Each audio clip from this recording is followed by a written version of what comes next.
बिस्मिल्लाहिर्रहमानिर्रहीम। मुहतरम नाज़रीन, अस्सलामु अलैकुम।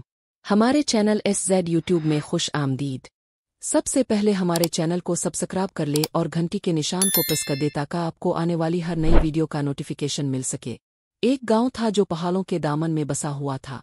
वहाँ के लोग सादा, मेहमान नवाज और मेहनती थे, लेकिन उनमें एक शख्स ऐसा भी था जो निहायत ही गरीब था। उसका नाम एहसान था। एहसान की जिंदगी में सुकून कम और मुश्किलात ज्यादा थीं। उसके वालिदैन बचपन में ही इंतकाल कर गए थे और उसने अपनी जिंदगी मजदूरी में गुजार दी। दिन में लकड़ियाँ काटता, शाम को गाँव ले जाता और बमुश्किल इतने पैसे मिलते कि एक वक्त का खाना पूरा हो। एहसान का एक ही ख्वाब था, एक ऐसा छोटा सा घर हो जिसमें वो इत्मीनान से जी सके। लेकिन किस्मत शायद उस पर ज्यादा मेहरबान ना थी, क्योंकि जो कुछ वो कमाता वो बमुश्किल ही इसकी ज़रूरियात पूरी करता। ना कोई दोस्त, ना कोई अजीज जो इसकी दिलजोई करे। एक दिन जब वो हसब बेमामूल जंगल में लकड़ियाँ काटने गया तो इसे एक अजीब सी आवाज़ सुनाई दी। वो आवाज़ किसी लड़की की हंसी की थी, लेकिन जंगल में दूर दूर तक कोई इंसान मौजूद ना था। एहसान ने पहले तो नज़रअंदाज किया, लेकिन जब वही हंसी बार बार सुनाई देने लगी तो वो परेशान हो गया। उसने आवाज़ की सिमत देखा मगर कुछ ना पाया। जब वो वापस जाने लगा तो एक दरख्त के नीचे एक खूबसूरत लड़की को बैठे देखा। इसके चेहरे पर अजीब सी चमक थी, आंखें गहरी और लिबास ऐसा जैसे किसी और जमाने का हो। एहसान ने हिचकिचाते हुए पूछा, तुम यहाँ क्या कर रही हो? ये जंगल तुम्हारे बैठने की जगह नहीं है। लड़की ने मुस्करा कर जवाब दिया, मैं यहाँ अक्सर आती हूँ, तुम्हें नजर नहीं आई? तुम यहाँ रोज आते हो ना? एहसान हैरान हुआ, नहीं, मैंने तुम्हें कभी नहीं देखा। लड़की ने मुस्करा कर कहा, हो सकता है तुम देख ना पाते हो, लेकिन मैं तुम्हें हमेशा देखती रही हूँ। एहसान घबरा गया, मगर लड़की के अंदाज में अजीब सी तसल्ली थी, जैसे वो कोई खतरनाक हस्ती ना हो। उसने पूछा, तुम कौन हो? इंसान हो या कोई और? लड़की की मुस्कुराहट थम गई और वो आहिस्ता से बोली, मैं जिन्नों की दुनिया से हूँ, लेकिन मैं इंसानों जैसी हूँ। मेरा दिल है, जज्बात हैं, और मैं तुम्हें नुकसान नहीं पहुँचाना चाहती।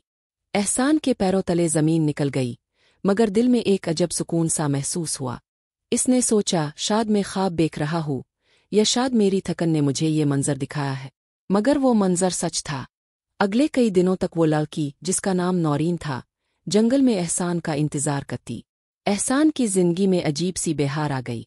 वो अब तन्हा ना था, इसके दिन बदलने लगे थे। नौरीन इसे जंगल में खाने पीने की चीजें देती, बाज़ औक़ात ऐसे नायाब फल जो दुनिया में नहीं मिलते। एहसान की सेहत अचानक बेहतर होने लगी, इसकी मजदूरी में भी बरकत होने लगी। एक दिन नौरीन ने एहसान से कहा, मैं चाहती हूँ तुम खुश रहो।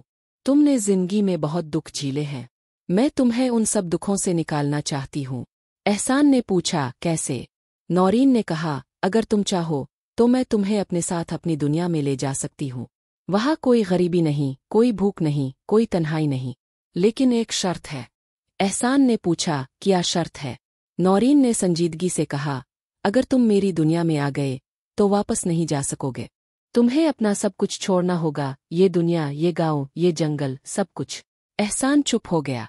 एक तरफ वो खुशहाली और सुकून की दुनिया थी, जहां नौरीन जैसी हमदर्द हस्ती इसका इंतजार कर रही थी, और दूसरी तरफ वो दुनिया थी जिसमें वो पैदा हुआ, जहां इसके बचपन की यादें थीं, इसकी माँ की दुआई, इसके बाप की मेहनत। एहसान ने कई दिन सोचा, कई रातें बेचैनी में गुजारी। फिर वो नौरीन के पास गया और कहा, मैं तुम्हारे साथ चलने को तैयार हूँ, लेकिन मुझे एक रात की मोहलत दो। मैं गांव जाकर अपने घर का दरवाज़ा बंद करना चाहता हूँ, अपने रब से दुआ करना चाहता हूँ कि मेरा फैसला दुरुस्त हो। नौरीन ने इजाज़त दे दी। एहसान रात को अपने कच्चे झोंपड़े में बैठा और रब से दुआ की, ए अल्लाह, अगर ये मेरे लिए बेहतर है तो मुझे हिदायत दे, और अगर ये मेरे लिए गुमराही है तो मेरे दिल को बदल दे। इसी रात एहसान को ख्वाब में इसकी माँ की आवाज़ सुनाई दी, बेटा, जो सुकून तुम बाहर ढूंढ रहे हो वो रब के करीब है। मखलूक से कुछ ना मांगो, खालिक से मांगो। एहसान हड़बड़ा कर उठा। सुबह जब वो जंगल गया तो नौरीन मुंतजिर थी। इसने एहसान से पूछा, क्या फैसला किया? एहसान ने कहा, मैं तुमसे मोहब्बत करता हूँ, तुम्हारी बातों से सुकून मिला, लेकिन मैं अपने रब से गाफिल नहीं हो सकता। मैं वही रहूंगा जहां मुझे अल्लाह ने पैदा किया। मुझे आजमाइश में मत डालो। नौरीन के चेहरे पर एक अफसोस भरी मुस्कुराहट आई। वो बोली, मैं जानती थी कि तुम यही कहोगे। मैं तुम्हें आजमाना चाहती थी। तुम इंसानों में कम ही ऐसे होते हो जो लालच से बच जाए। तुमने सही फैसला किया। नौरीन ने एक चमकता हुआ पत्थर एहसान को दिया और कहा, ये अल्लाह के इज़्न से तुम्हें रिज़्क़ अता करेगा। तुम्हारी जिंदगी बदल जाएगी, लेकिन याद रखना, ये सिर्फ तुम्हारी नीयत की बरकत है। अगर कभी गुरूर आ गफलत आई तो ये तुम्हारे हाथ से निकल जाएगा। फिर नौरीन एक रोशनी में तब्दील होकर गायब हो गई। एहसान की जिंदगी वाकई बदल गई। वो छोटा सा घर जो इसका ख्वाब था, अल्लाह ने पूरा कर दिया। इसके रिस्क में बरकत हो गई, लेकिन वो हमेशा आजिज़ी से जीता रहा, और हर रात इसकी दुआओं में नौरीन के लिए नरमी और हिदायत की दुआ होती।